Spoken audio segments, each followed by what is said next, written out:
আসসালামু আলাইকুম প্রিয় অষ্টম শ্রেণীর শিক্ষার্থী, তোমাদেরকে অভিনন্দন জানাচ্ছি। আজকের ভিডিওতে আমরা আলোচনা করব, এটা হচ্ছে লেসন টু নকশি কাঁথা।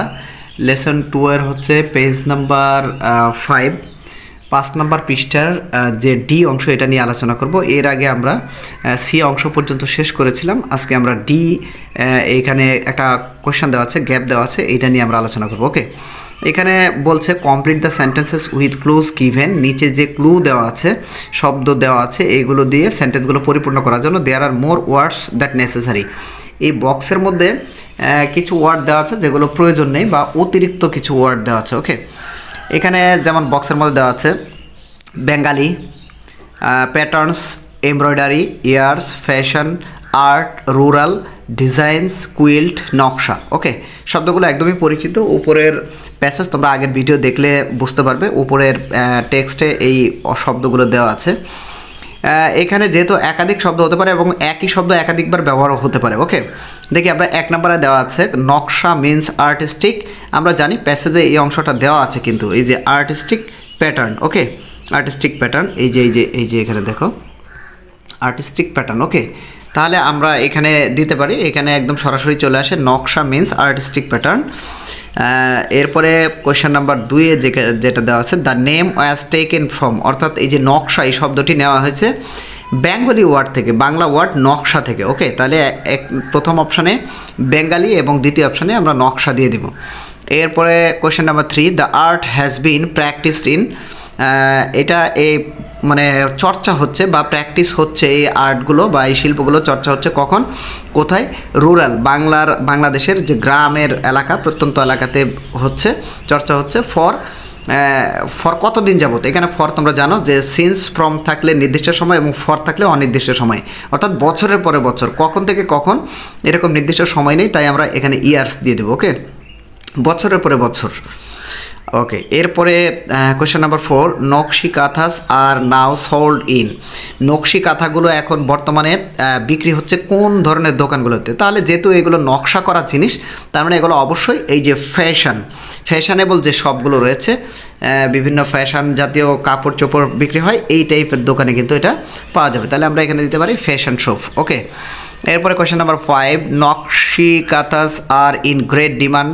বর্তমানে নকশি কাঁথার খুবই চাহিদা, বিকজ কারণ অফ দেয়ার কালারফুল প্যাটার্নস। আমরা এটাও কিন্তু এখানে দেখেছি যে এখানে রয়েছে যে কালারফুল প্যাটার্নসের কারণে এটার বেশ চাহিদা। ওকে, তাহলে আমরা এটাও এই কালারফুল, এই প্যাটার্ন শব্দটা আমরা একাধিকবার ব্যবহার করতে পারি। ওকে, তাহলে আমরা এখানে দিলাম কালারফুল প্যাটার্নস অ্যান্ড ডিজাইনস, অর্থাৎ বিভিন্ন ধরনের রঙিন ধরন এবং ডিজাইন, নকশার কারণে এটার বেশ চাহিদা। এরপরে 6 নম্বর দেওয়া আছে নকশি কাঁথাস আর এ কাইন্ড অফ কুইল্ট। নকশি কাঁথা হচ্ছে এক ধরনের কুইল্ট, লেপ বা কম্বল বা খাতা যেটাই বলি, এই ধরনের। ওকে, এখানে কুইল্ট।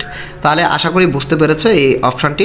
এবারে আমরা ই অপশানে চলে যাই। ই অপশানে বলছে write down 5 questions for the completed statements in activity E above, অর্থাৎ ই এর যে এই ইতে তোমরা করবে রাইট ডাউন 5 কোয়েশ্চেন, 5টি প্রশ্ন লিখবে completed statements in activity E above, অর্থাৎ উপরে যে অংশগুলো দেওয়া আছে এই অংশের আলোকে তুমি 5টা প্রশ্ন তৈরি করবে। এখানে দেওয়া আছে 1 ইজ ডান ফর ইউ, একটা তোমার জন্য করে দেওয়া আছে। যেমন 1 নম্বর প্রশ্ন ওরা করেছে হোয়াট ডাজ নকশা মিন, মানে নকশা বলতে কী বোঝায়। এবারে তোমাদের হচ্ছে 5টি কোয়েশ্চেন এখানে তৈরি করতে হবে। ওকে, এবং আনসারগুলো তোমরা অবশ্যই খেয়াল রাখবে, এই টেক্সটের আলোকে কোয়েশ্চেনগুলো তৈরি করতে হবে। আমি এখানে কিছু কোয়েশ্চেন তৈরি করে রেখেছি, এখানে 5-6টা থাকবে। দেখো, আমরা যদি এই অংশে কিছু প্রশ্ন তৈরি করি, তাহলে প্রথম প্রশ্নটা এরকম হতে পারে where was the name taken from, অর্থাৎ নকশা শব্দটা কোথায় থেকে নেওয়া হয়েছে। এরপরে কোয়েশ্চেন দিতে পারো হোয়ার আর নকশি কাঁথা সোল্ড, নকশি কাঁথা কোথায় বিক্রি করা হয়, তোমরা জানো যে ফ্যাশন শপগুলোতে, এখানে করে দিতে পারো। আর প্রথমটা হচ্ছে হোয়ার ওয়াজ দ্য নেম টেকেন, অর্থাৎ বাংলা শব্দ নকশা থেকে নেওয়া হয়েছে, এরকম উত্তর এখানে সাজানো আছে, এখান থেকে নিয়ে নিতে পারবে। এরপরে পরের প্রশ্নটা করতে পারো এরকম হোয়াই আর নকশি কাঁথাস ইন গ্রেট ডিমান্ড নাও, বর্তমানে নকশি কাঁথার এত চাহিদা কেন। এখানে তোমরা দেখেছো যে কালারফুল প্যাটার্নের জন্য এবং ডিজাইনের জন্য বর্তমানে এর চাহিদা বেশি। শূন্যস্থান থেকে এখানে পুরো লাইনটা নিয়ে নিতে পারো। এরপরে হোয়াট ইজ নকশি কাঁথা, মানে নকশি কাঁথা কী, তাহলে এখানে প্রথমে দেওয়া আছে নকশি কাঁথা is a kind of embroidered, এই যে প্রথম সেন্টেন্স হয় নকশি কাঁথা is a kind of embroidered quilt, এইগুলো এখান থেকে অ্যান্সার করে নিতে পারো। ওকে, প্রশ্নগুলো একদম সিম্পল। এরপরে দেখো how long has the r, sorry এখানে একটু ভুল হয়েছে, যাই হোক how long has r been practised, মানে এটা কত বছর যাবত এগুলো প্র্যাকটিস হচ্ছে বা কত বছর যাবত বা কত সময় ধরে প্র্যাকটিস হচ্ছে। এখানে তোমরা জানো যে বছরের পরে বছর বা সেঞ্চুরি শতাব্দী পর্যন্ত এগুলো প্র্যাকটিস হচ্ছে। এরপরে অংশটি দেখো when did the name become popular, মানে এই নামটি কখন থেকে জনপ্রিয়তা লাভ করেছে।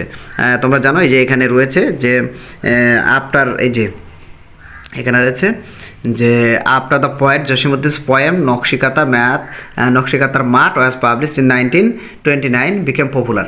1929 সালে নকশিকাতার মাঠ পাবলিশ হওয়ার পর থেকে এই শব্দটি ব্যাপক জনপ্রিয়তা লাভ করেছে। ওকে, তাহলে আজকে আমরা এই পর্যন্ত শেষ করলাম। আপাতত আমাদের লেসন 2 যেটা ছিল, লেসন 2 এর অংশ বিশেষগুলো আমরা শেষ করেছি 5 নম্বর পেজের 5 নম্বর পৃষ্ঠার। সকলকে অভিনন্দন জানাচ্ছি আবারও। যদি বুঝতে কোনো সমস্যা হয় অবশ্যই কমেন্টে জানাবে এবং ভালো লাগলে ভিডিওটি অবশ্যই শেয়ার করবে, বিশেষ করে তোমাদের অষ্টম শ্রেণীর শিক্ষার্থীদের জন্য।